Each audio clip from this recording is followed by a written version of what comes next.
ओम शांति। 19 जून 1970 अव्यक्त बाप दादा मधुबन।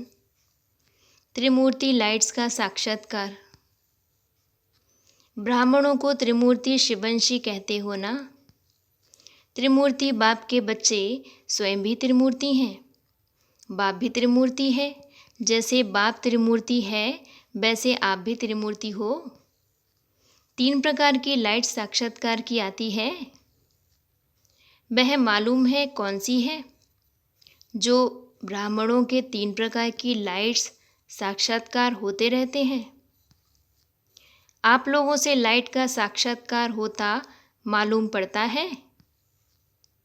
त्रिमूर्ति वंशी त्रिमूर्ति बच्चों की 3 प्रकार की लाइट्स का साक्षात्कार होता है। वह कौन सी लाइट्स हैं? एक तो लाइट का साक्षात्कार होता है नयनों से। कहते हैं ना कि नयनों की ज्योति। नयन ऐसे दिखाई पड़ेंगे जैसे नयनों में 2 बड़े बल्ब जल रहे हैं। दूसरी होती है मस्तक की लाइट। तीसरी होती है माथे पर लाइट का क्राउन। अभी यह कोशिश करना है जो तीनों ही लाइट्स का साक्षात्कार हो। कोई भी सामने आए तो उनको यह नयन बल्ब दिखाई पड़े, ज्योति ही ज्योति दिखाई दे।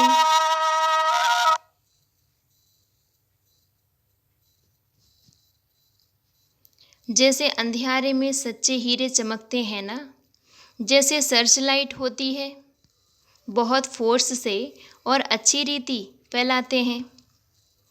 इस रीति से मस्तक के लाइट का साक्षात्कार होगा।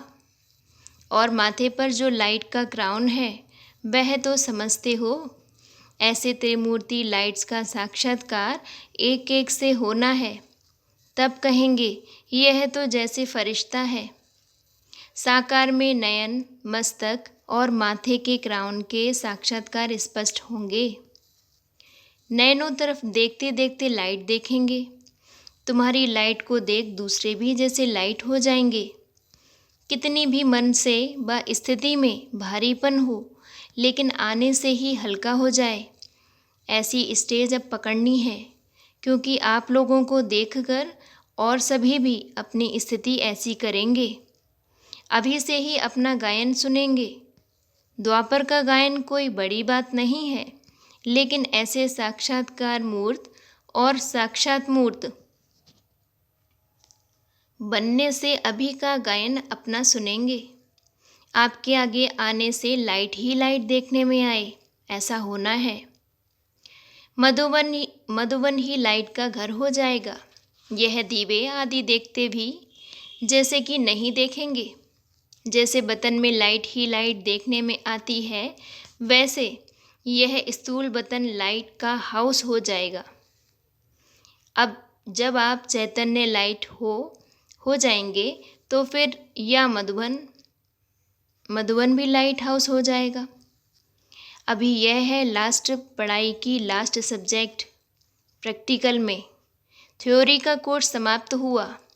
प्रैक्टिकल कोर्स की लास्ट सब्जेक्ट है। इस लास्ट सब्जेक्ट में बहुत फास्ट पुरुषार्थ करना पड़ेगा।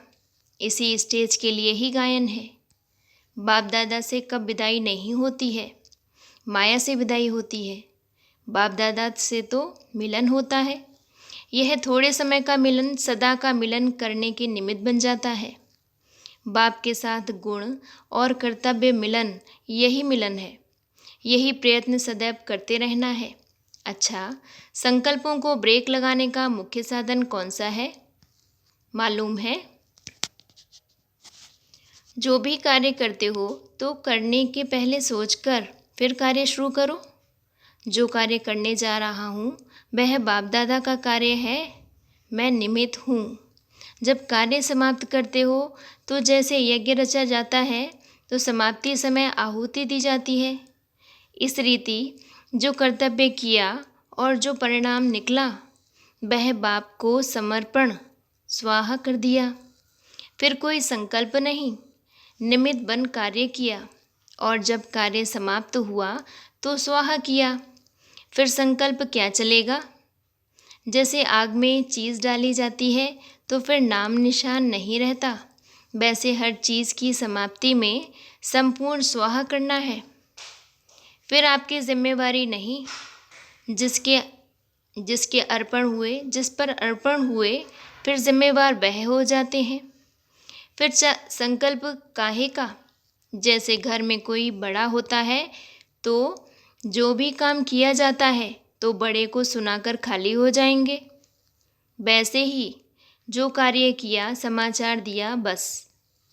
अव्यक्त रूप को सामने रख यह करके देखो, जितना जो सहयोगी बनता है उनको एक्स्ट्रा सहयोग देना पड़ता है। जैसे अपनी आत्मा की उन्नति के लिए सोचते हैं, इस रीति शुद्ध भावना, शुभ चिंतक और शुभ चिंतन के रूप में एक्स्ट्रा मदद दोनों रूप से किसी भी आत्मा को विशेष सहयोग दे सकते हो, देना चाहिए। इससे बहुत मदद मिलती है। जैसे कोई गरीब को अचानक बिगर मेहनत प्राप्ति हो जाती है, उस रीति जिस भी आत्मा के प्रति एक्स्ट्रा सहयोग दिया जाता है वह आत्मा भी महसूस करती है हमको विशेष मदद मिली है। साकार रूप में भी एक्स्ट्रा कोई आत्मा को सहयोग देने का सबूत करके दिखाया ना, उस आत्मा को स्वयं भी अनुभव हुआ। यज्ञ सर्विस करके दिखानी है। जितना जितना आप सूक्ष्म होते जाएंगे उतना यह सूक्ष्म सर्विस भी बढ़ती जाएगी। स्थूल के साथ सूक्ष्म का प्रभाव जल्दी पड़ता है और सदा काल के लिए बाप दादा भी विशेष सहयोग देते हैं। एक्स्ट्रा मदद का अनुभव होगा, मेहनत कम प्राप्ति अधिक। अच्छा, बाप दादा बच्चों से जितना अविनाशी स्नेह करते हैं उतना बच्चे अविनाशी स्नेह रखते हैं। यह अविनाशी स्नेह यही एक धागा है जो 21 जन्मों के बंधन को जोड़ता है। सो भी अटूट स्नेह जितना पक्का धागा होता है उतना ही ज़्यादा समय चलता है। यह संगम का समय 21 जन्मों को जोड़ता है। इस संगम के युग का एक एक संकल्प, एक एक कर्म 21 जन्म के बैंक में जमा होता है। इतना अटेंशन रख कर फिर संकल्प भी करना, जो करूँगा वह जमा होगा। तो कितना जमा होगा? एक संकल्प भी व्यर्थ ना हो। एक संकल्प भी व्यर्थ हुआ तो जमा कट हो जाता है। तो जमा जब करना होता है तो एक भी व्यर्थ ना हो। कितना पुरुषार्थ करना है, संकल्प भी व्यर्थ ना जाए। समय तो छोड़ो, अब पुरुषार्थ इस सीमा पर पहुंच रहा है। जैसे पढ़ाई दिन प्रतिदिन ऊंची होती जाती है तो यह भी ऐसे है। बड़े क्लास में पढ़ रहे हो ना। अच्छा, ओम शांति।